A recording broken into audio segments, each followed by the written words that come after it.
రేవంత్ పాలనలో రైతులకు కన్నీళ్లే మిగిలాయి. అన్నదాతలను పట్టించుకునే నాథుడే లేడు. రైతు భరోసా పేరుతో రేవంత్ ప్రభుత్వం అన్నదాతలను ఆగం చేసింది. చాలా మంది రైతులకు ఇంకా పెట్టుబడి సాయం అందలేదు. అయినా ఈ ప్రభుత్వం మాత్రం సిగ్గు లేకుండా సంబరాలకు సిద్ధమైంది.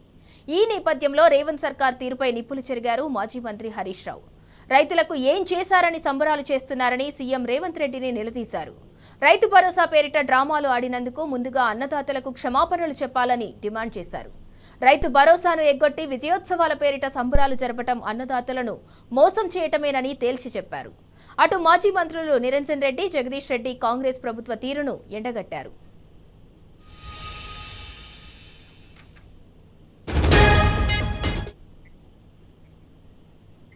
రేవంత్ ప్రభుత్వంపై హరీష్ రావు ఫైర్ అయ్యారు. ఈ నేపథ్యంలో మరిన్ని వివరాలను మా ప్రతినిధి లివిల్ అందిస్తారు. లివిల్, రేవంత్ పాలనలో రైతులకు కన్నీళ్లే మిగిలాయి. అసలు అన్నదాతలను కాంగ్రెస్ ప్రభుత్వం ఎందుకు పట్టించుకోవట్లేదు? ఏదైతే రైతు భరోసా పేరు మీద రైతు విధించుకోవచ్చు అని చెప్పేసి కాంగ్రెస్ ప్రభుత్వం చేపడుతున్న సభపైన టీఆర్ఎస్ పార్టీ తీవ్రంగా మండిపడ్డది. ఈ ముఖం పెట్టుకుని ఇవాళ విజయోత్సవ సభ నిర్వహిస్తున్నారు.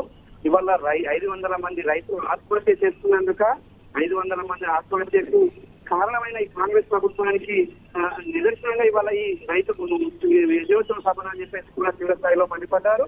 అంతేకాకుండా ఇవాళ ఎక్కడ చూసినా రైతాంగానికి ఇవాళ అన్నిటా కూడా మోసం చేసి కుట్ర చేసేందుకు రైతు విజయోత్సవ సభను అని చెప్పేసి కూడా మాజీ మంత్రి ఎమ్మెల్యే హరీష్ రావుతో పాటు మాజీ వ్యవసాయ శాఖ మంత్రి మాజీ మంత్రి జగదీష్ రెడ్డి కూడా తీవ్ర స్థాయిలో ధ్వజమెత్తారు. ఇప్పటికైనా ఈ ప్రభుత్వం రుణమాఫీ పూర్తి చేసేందుకు ఈ రైతు విజయోత్సవం ఇవాళ రైతు బంధు, రైతు భరోసా 2 దఫాలుగా ఎగ్గొట్టేందుకు రైతు ఈ విజయోత్సవ సభన, లేదంటే ఇవాళ కౌలు రైతులకు కావచ్చు, రైతు కూలీలకు ఇస్తానన్న డబ్బులు ఎగ్గొట్టేందుకు ఈ విజయోత్సవ సభన అని చెప్పేసి కూడా తీవ్రస్థాయిలో ధ్వజమెత్తు ఇవాళ ఏదైతే ఈ కాంగ్రెస్ ప్రభుత్వం ఆనాడు అలవిగాని ఆంధ్రతో విషయంలోకి వచ్చింది, రుణమాఫీ పేరు చెప్పి రుణమాఫీ సూత్రం నిర్ణయంగా చేసి వాళ్ళ సగం మంది రైతులకు కూడా రుణమాఫీ కాలేదు. రైతు భరోసా 2 దఫాలుగా ఇవాళ రాష్ట్రంలో రైతాంగానికి వేయకుండా ఎగ్గొట్టింది. అంతేకాకుండా రైతు బీమా అంటే గత టీఆర్ఎస్ ప్రభుత్వం తెలంగాణ రాష్ట్రం రూల్ మోడల్ చేసింది.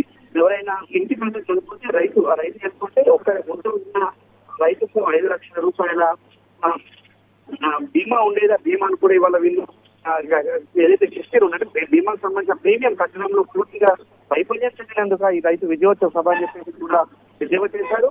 మళ్ళా అంతేకాకుండా నాడు రైతుకు బీమాగా బీఆర్ఎస్ ప్రభుత్వం ఉండే, ఇవాళ ఈ ప్రభుత్వం మాత్రం రైతుకు దివాలా తీసే విధంగా ఈ ప్రభుత్వం పూర్తిగా ఉన్నందుకు ఈ రైతు విజయోత్సవ సభ అని చెప్పేసి కూడా స్థాయిలో మండిపడ్డారు. అది కూడా ఇవాళ ఏదైతే కేసీఆర్ అంటే గత 10 సంవత్సరాల్లో దేశానికి రోల్ మోడల్ గా సంక్షేమ వైపు బీఆర్ఎస్ పార్టీ రైతులను తీసుకెళ్తే ఇవాళ సంక్షేమంలో పూర్తిగా తీసుకుపోయారు కాంగ్రెస్ ప్రభుత్వం. అందుకోసమా ఈ రైతు భరోసా అని చెప్పేసి కూడా మాజీ మంత్రి ఎమ్మెల్యే హరీష్ రావు దిగబట్టారు.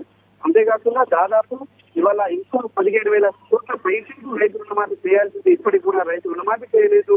అంతేకాకుండా పంటకు బోనస్ అని చెప్పారు, అది బోగస్ అయిపోయింది.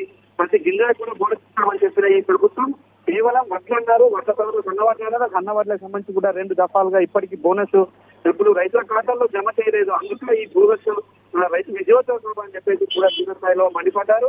వాళ్ళ రైతు విజయోత్సవ సభ అంటే రైతులు పండించడానికి తప్ప ఇంకోటి కాదని కూడా ఈ సందర్భంగా దుయ్యబట్టారు. కేవలం రైతు వ్యతిరేక ప్రభుత్వంగా ముద్ర వేసుకునే కాంగ్రెస్ ప్రభుత్వం బనకచెర్ల విషయంలో, ఏదైతే నది జిల్లాల విషయంలో బీఆర్ఎస్ పార్టీ పోరాటం చేస్తుంది, నది జిల్లాలకు సంబంధించి తెలంగాణ వాటా రావాల్సి ఉంటుందని చెప్పేసి మన గట్టిగా పట్టుబడుతుంటే దాన్ని డైవర్షన్ చేయడం కోసమే ఈ రైతు విజయోత్సవ సభ తప్ప ఇంకోటి కాదు, అంతకుమించి ఇంకోటి లేదు అని కూడా ఈ సందర్భంగా ఎక్స్ వేదికగా స్పందించారు. అంతేకాకుండా ఇవాళ దాదాపు ఇటు రంగారెడ్డి, మేడ్చల్, మల్కాజ్ జిల్లాతో పాటు సంగారెడ్డి జిల్లాకు సంబంధించిన చాలా మండలాల్లో ఇవాళ వ్యవసాయం చేసే రైతులకు కూడా ఇవాళ రైతు నిధులు రాకపోవడం పట్ల కూడా ఆగ్రహం వ్యక్తం చేశారు మాజీ మంత్రి ఎమ్మెల్యే సత్యనారాయణ రెడ్డి. ఇటు మాజీ మంత్రి హరీష్ రావు కూడా ఇదే విషయానికి ఉన్న ధర్నా కూడా చేశారు. అంటే రైతులు నయమంటే ఈ కాంగ్రెస్ ప్రభుత్వం ఇలా రైతు దోకా చేసేందుకు ఈ రైతు విజయోత్సవ సభ అని చెప్పేసి కూడా తీవ్ర స్థాయిలో మండిపడ్డారు. ఇవాళ ఏదైతే బీఆర్ఎస్ పార్టీ రైతు భరోసా తెలంగాణ రాష్ట్రంలో అమలు చేసిన తర్వాత దేశంలో ఒక రోల్ మోడల్ గా ఇచ్చి దేశంలో పీఎం కిసాన్ అని చెప్పేసి ఒక రైతాంగానికి ఎకరాకి 2,000 అని చెప్పేసి మోడీ తెలంగాణ తర్వాత ఒడిశా కావచ్చు, వెస్ట్ బెంగాల్ కావచ్చు, తమిళనాడు కావచ్చు, రాయలసీమ వంటి రాష్ట్రాల్లో కూడా ఈ తరహా పథకం ప్రారంభించి వాళ్ళ దేశానికి ఒక దిక్సూచిగా అలాంటి పథకంలో ఇవాళ పూర్తి స్థాయిలో నిధులు సేవలు చేయడానికి ఈ రైతు విజయోత్సవ సభ అని చెప్పేసి కూడా స్థాయిలో బీఆర్ఎస్ పార్టీ మండిపడింది.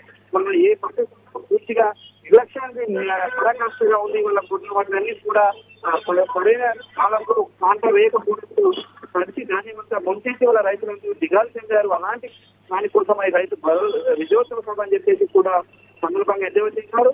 అంతేకాకుండా ఇవాళ ఎక్కడ చూసినా రైతాంగానికి ఇలాల్సిన ఎరువులు అందట్లేదు, రైతాంగానికి కావాల్సిన విద్యుత్ కలుపు దొరకట్లేదు. పూర్తి స్థాయిలో నిర్లక్ష్యం ఉన్న వ్యవసాయ శాఖ పూర్తిగా నిర్లక్ష్యానికి గురవుతున్నది. అలాంటి నిర్లక్ష్యానికి గురి కావడంతో ఇలా రైతులు తీవ్ర స్థాయిలో ఇబ్బందులు పడుతున్నారు. చాలా మంది రైతులు ఆత్మహత్య చేసుకున్న పరిస్థితి. అలాంటి రైతాంగానికి ఏం పెట్టుకుని మీరు రైతు విజయోత్సవ సభని చేస్తున్నారని చెప్పేసి గత బీఆర్ఎస్ ప్రభుత్వంలో నాట్లకు మధ్య బీఆర్ఎస్ ప్రభుత్వంలో గత రైతులకు రైతు బంధు ఇస్తే ఇప్పుడు ఓట్లకు మధ్య కాంగ్రెస్ ప్రభుత్వము రైతు భరోసా అని అంటుంది. దాన్ని ఎట్లా చూడాలి? గత బీఆర్ఎస్ ప్రభుత్వంలో రైతు పెట్టుబడి సాయం అంటే రైతాంగానికి పెట్టుబడి సాయం కింద రైతు బంధు పథకం ప్రారంభించారు. అది రైతాంగం పంట వేసుకునే ముందే వానాకాలం సీజన్ స్టార్ట్ అయిపోయిందంటే ముందుగానే రైతు బంధు డబ్బులు జమ చేసి అకౌంట్ లో రైతులు నేరుగా విత్తనాలు కావచ్చు, ఎరువులు తీసుకోవడం కావచ్చు, కల్టివేట్ చేయడం కావచ్చు, ఇవన్నీ ప్రక్రియలు చేసేది వానాకాలం సీజన్ కు ముందే. అంటే జూన్ లో వానాకాలం స్టార్ట్ అయితే మే నెలలోనే రైతాంగం ఖాతాలో డబ్బులు జమ చేసి రైతాంగానికి అప్పుల పాలు కాకుండా అప్పుల ఊపిలో కురుకుపోకుండా చేసేది. కానీ ఈ కాంగ్రెస్ ప్రభుత్వం స్థానిక సంస్థల ఎన్నికలు వస్తున్నాయి, స్థానిక సంస్థల ఎన్నికలు చేయడానికి ఇష్టమవుతున్న తరుణంలో ఈ రైతు భరోసా పేరు మీద ఇవాళ ఓట్ల భరోసాగా మార్చాడు. ఓట్లకు పైసలే తప్ప ఇంకోటి కాదని గురించి సుస్పష్టంగా తెలియాలి. ఇవాళ గత ప్రభుత్వం పంటకు అంటే నాట్లు వేసే ముందు నాట్లు ఇవాళ వీళ్ళు ఓట్లు వేసే ముందు మళ్ళీ ఓట్లు ఉంటేనే మళ్ళీ రైతు భరోసా చేస్తున్నది కూడా ఇవాళ రైతులంతా కూడా మండిపడుతున్నారు. ఆ విధంగానే కాంగ్రెస్ ప్రభుత్వం చేస్తుంది తప్ప ఇంకోటి రైతు సంక్షేమం కానీ రైతు విషయంలో ఏమాత్రం కూడా ఈ ప్రభుత్వానికి చిత్తశుద్ధి లేదు, చూడ లేదు.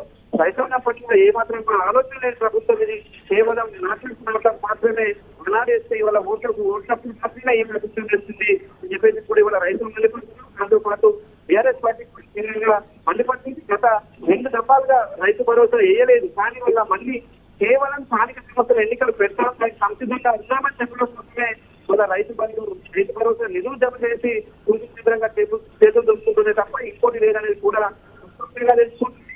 ఇవాళ కేవలం రైతాంగాన్ని ఇబ్బందులు పాలవుతుంటే చూస్తుంటే తప్ప ఈ ప్రభుత్వానికి ఏమాత్రం కూడా సుఖి లేదు. ఇవాళ పిల్ల పట్టకు ఇప్పటి వరకు కూడా డబ్బులు జమ చేయలేదు ఈ ప్రభుత్వం. ఇవాళ ఏ మొక్క తక్కువ రైతు భరోసా వేసి ముఖ్యం చూడతారని చెప్పేసి విమర్శలు కూడా పెంచేస్తే వస్తున్నాయి. వాళ్ళ ఎరువులు అందరి లేదు, విత్తనాలు సాధ్యం చేస్తున్నాయి. వెన్నుక పట్టుకు అయితే ఇవాళ కేవలం రైతు భరోసా వేసి ఎలక్షన్లకు పోయి రైతు విజయోత్సవం అంటే రైతు ఏమంటే చేయడం, రైతులు మళ్ళొక్కసారి సంక్షేమమే తప్ప సంక్షేమం లేదు ఈ ప్రభుత్వం అనేది కూడా అర్థమైపోతుంది. దివాలా ప్రభుత్వమే తప్ప ధీమాగా ఉండే ఈ ప్రభుత్వం కాదనేది కూడా ఇవాళ సుస్పష్టంగా తెలిసిపోయింది. కేవలం ఈ ప్రభుత్వం ఓట్ల కోసమే నోట్లు అంటే రైతు అనేది ప్రధానంగా చర్చ జరుగుతుంది. ఆ విధంగానే ఇవాళ రైతులంటే ఆలోచన అయితే చేస్తుంది. రైట్ లివిల్, థ్యాంక్ యూ. ఇక రైతు భరోసా పేరుతో అన్నదాతలను రేవంత్ సర్కార్ అయితే మోసం చేసింది. రైతులకు అసలు రేవంత్ సర్కార్ ఏం చేశారని చెప్పి సంబరాలు చేస్తున్నారని చెప్పి రేవంత్ సర్కార్ తీరుపై మాజీ మంత్రి ఎమ్మెల్యే హరీష్ రావు అయితే ఫైర్ అయ్యారు.